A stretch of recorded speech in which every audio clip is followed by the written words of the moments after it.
તો હાલો મિત્રો, તો કેમ છે મારું ગાંડું પબ્લિક? આજે હું આવી ગયો છું દીવ.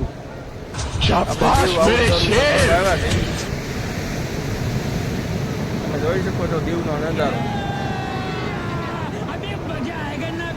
અત્યારે દીવનો ગાંડો દરિયો થયો છે મારી જેમ. આ દરિયો એકદમ ગાંડા ઠાર જેવો છે.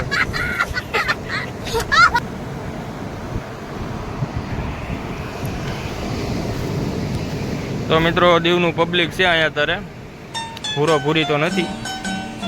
આ છે દીવની રેસ્ટોરન્ટ હોટલ.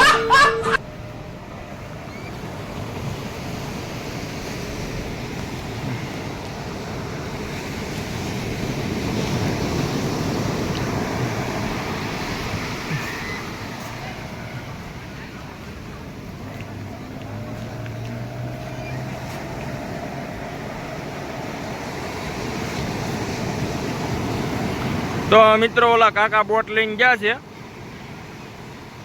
મને એવું લાગે તે પડી જાય આગળ. તો કાકા તો પડ્યા નહીં. કાકા જ્યાં ઊંડા ઊંડા દરિયામાં.